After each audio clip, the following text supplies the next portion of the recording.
Hello, this is David James, and I'm here to begin a series of short but very important sessions on how to study your Bible, how to read your Bible, how to read through Scripture, how to look at what's right in front of you, what to use. Some of the most basic of tools that I've used for years and I use every day. I'm going to share these with you. They're not exactly what you'd call secrets, but I can tell you what's worked for me. I can tell you what can work for others. A lot of us learn in different and varied ways, and you don't have to do everything just because someone else is doing it. But if you don't know how to approach it, I'm going to give you a few ideas that you can take to the bank, the spiritual bank, that is, and I'm going to walk you through it. So just in the very beginning, I want to say that it's really important that you know that when you're actually reading the Bible devotionally, now that is, when you're reading through Scripture end to end, that you use a physical Bible. So it's important that you get the right Bible for you.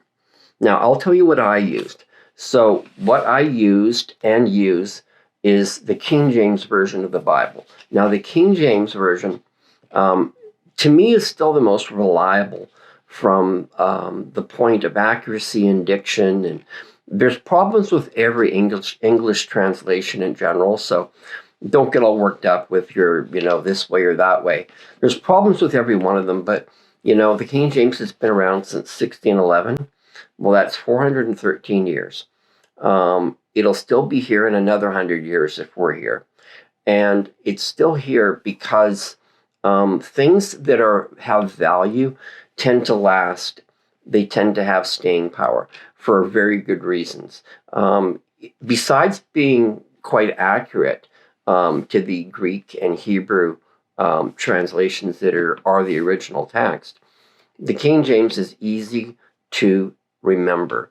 There's a poetic quality to the King James which I recognize from the very beginning. Now, besides from the fact that when I became a new believer, my dad handed me a King James Bible, and I didn't cross my mind to look for another Bible. I didn't even know if there was another Bible, so I read it. It's the same one that the Gideons, dropped in hotel rooms for decades. So my dad gave me a really nice King James snap cover Bible, one that had center column references, much like this one, but it was actually more of a pocket size. It was actually quite small. But I read it faithfully, diligently, as much as I could. And this is typical for me as a starting point. So when I read Scripture, my brain thinks in King James English. So I'll think of something, or something will come at me, or someone will ask a question, and my King James computer will click in and spit out King James. But I don't speak King James. So, and you don't either. So what I'll do with it is I'll take the King James passage, and I'll say, for instance, in Psalm 79, verse 10, it says, "Wherefore should the heathen say, where is their God? Let him be known among the heathen." So it does. Wherefore, it just means why. Wherefore means why. We don't say wherefore anymore, right? We say why. Why should the heathen say, where is their God? Okay, so there's a few basic things with any translation where you take those words so they actually have meaning to you. So for me, this is my starting point. So I'll read this one, but I don't read this one all the time, but I'll use it as a starting point for my Bible reading. It's what I think. It's what I think of. It's what I remember. When I sleep at night, I play Alexander Scourby in my ears, who's on my iPhone, and Alexander Scourby reads the Scriptures out loud to me. He did a recording decades ago that is world famous and has sold untold millions around the world, where he read the Scriptures beginning to end. So I'll pick a book. I'll say, depending on what I'm doing, I'll say, read the book of Matthew to me. So I don't say that, but I'll set it for Matthew, and it'll read Matthew to me all night long. or it'll read Matthew right through Revelation all night long. So it'll loop. So it's always going in. It's always going in. Sometimes when I'm driving, I'll just play scripture. But it's just a way and a means of getting the word in you. You find something that works for you. So that's my starting point, okay? Now, aside from that, I actually do a lot of teaching.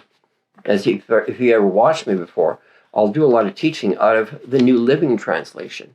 Now, the New Living Translation, in some respects, it has similarities to the New International Version, the NIV, but I'm just going to be upfront with you. I'm not a fan of the NIV, and you'll never hear me quote it.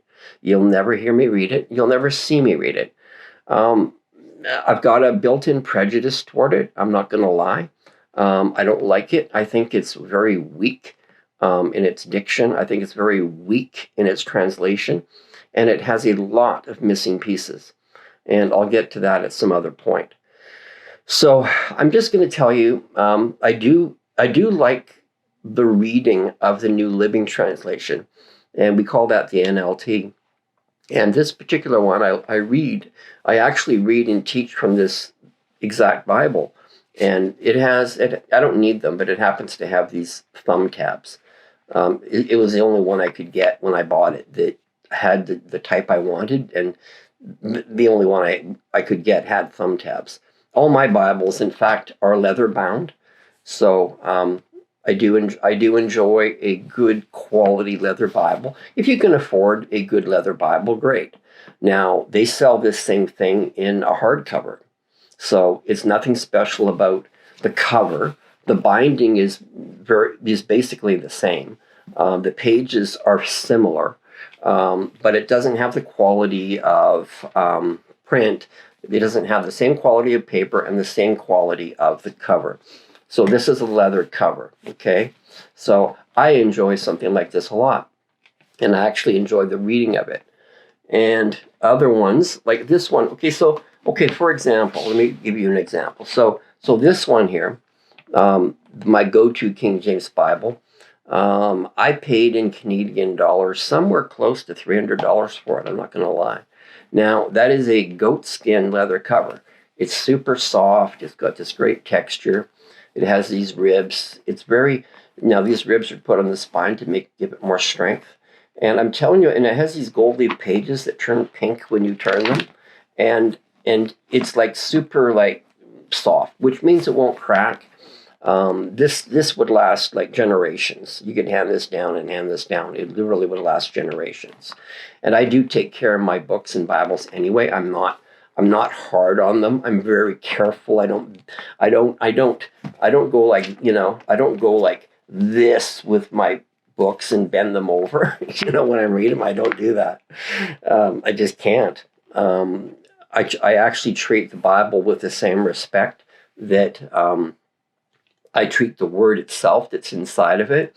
Now, when I became a new believer, I own some nice Bibles, which, are long since gone.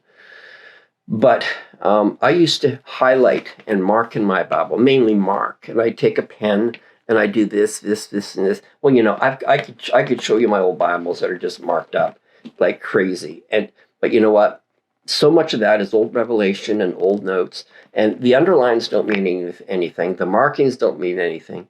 And to me, it's just distracting. So I decided that moving forward, I wouldn't mark my Bible anymore. Not because it's sacrilegious per se.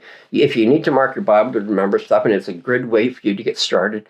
If you're a new believer, go ahead and write in your Bible and mark it and make notes.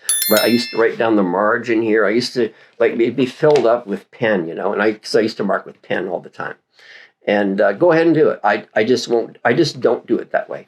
I do plenty of notes.